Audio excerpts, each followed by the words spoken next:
So I've gotten a lot of stuff done to the go-kart, and I've decided that I wanted to share with you guys what I got. And as you see, body's one of them. So hope you guys enjoy this video.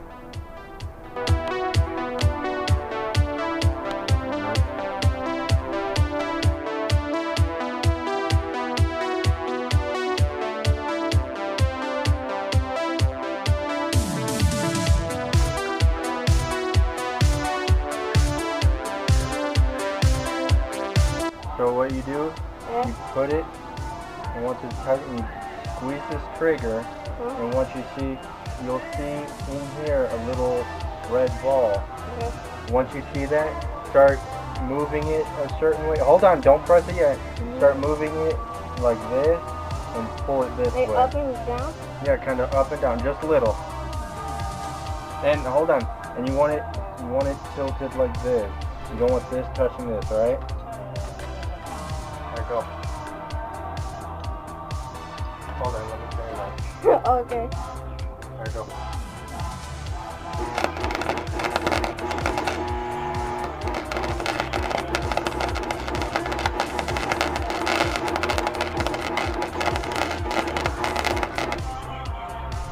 Oh. This Not is bad. good. Just when you have it in a spot, hold it for a while.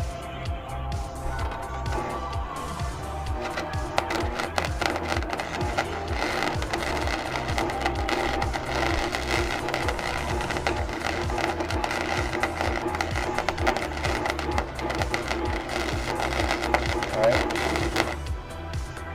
See, that's better. This is going to grind it down. Yeah. Turn the welder off. It's really hot.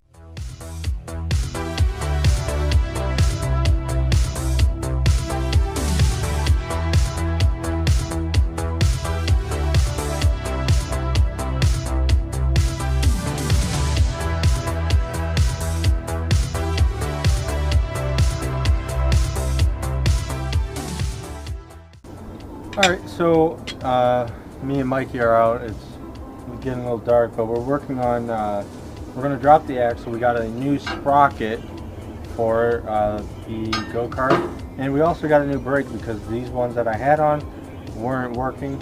So we're just going with the drum brake, and I have that here. But we're trying to figure out how to mount it onto our axle. So then we thought of, this is from a tire, you know, the rim for a tire. So what we're going to do is we're going to take the drum brake, put it this way.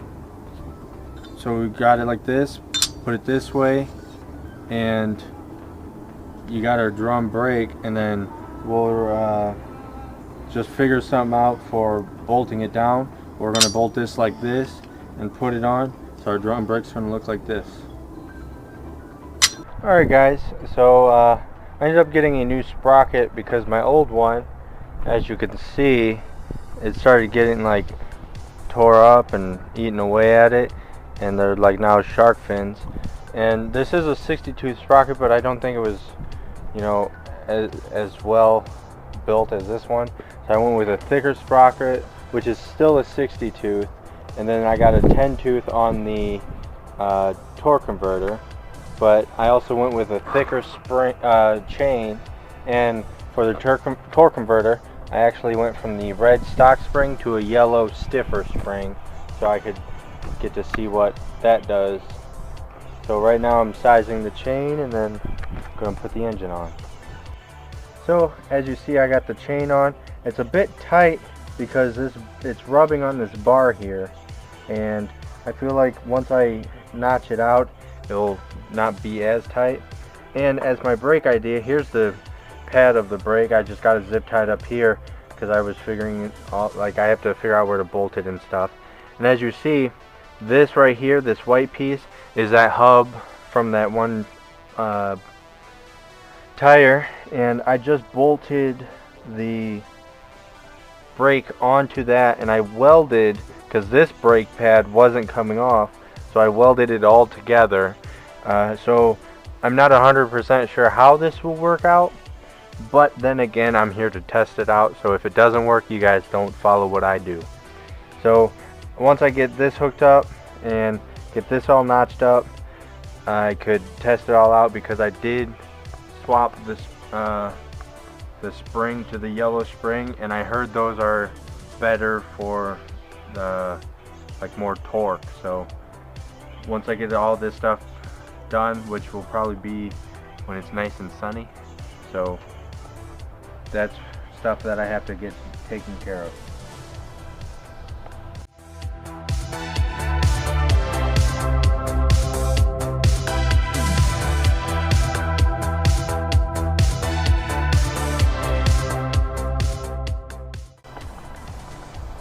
So guys, here it is. I just wanted to you know, show you what I got so far. I do plan on painting it, and I do have some other ideas, but I'm gonna get out and I'll show you around.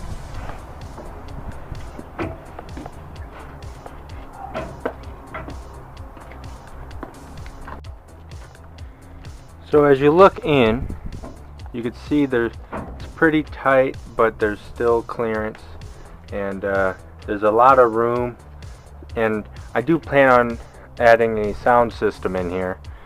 So I do plan on moving this too, and there's some other things I'm gonna have to do to make it easier to operate the engine. And then as you look up here, this is a thinner piece of metal. A thinner piece of wood, my bad. I am gonna loosen it up, put wood glue down, and as you see, there's some gaps. I'm gonna make sure all the gaps are all gone, and it'll be tight. And then there's gonna probably be a lot of body work that needs done, so a lot of Bondo and sanding and painting. And then under here I have some hinges here. They're not bolted in yet, but that's to lift the body, to tilt the body back like this, because as you saw, it was hard. It's kind of difficult to get in, so I plan on eventually getting it to lift. And well, hold on. So as you see, it lifts like that. So that's our plans, to make it easier to get in and out. And then what else? Oh, so back here there's these tracks here. It's so this just sits on it, and I do plan on putting two up here to keep it in track, and so it doesn't wobble. But so far, this is what I got. So next step is to do a lot of body work, paint ideas, and figure everything out. Oh, and I do plan on naming this goat cart, and as you saw, it does wheelies, so I was thinking either Stand Lee or Wheelie Nelson. So if you guys have any ideas on what I could name this, leave it in the comments below. And for the woodwork, I actually had my Uncle Dave, I had him help cut out the shape and the back and top pieces. Check it out at Dave's Workshop Projects, and you could see it get cut out, and you know where they're helping, figuring things out, smoothing, straightening, and getting our template to look the way this looks. So I hope you guys enjoyed. Make sure to like, subscribe, leave a comment. I hope you enjoyed your cruise down Delashment Road.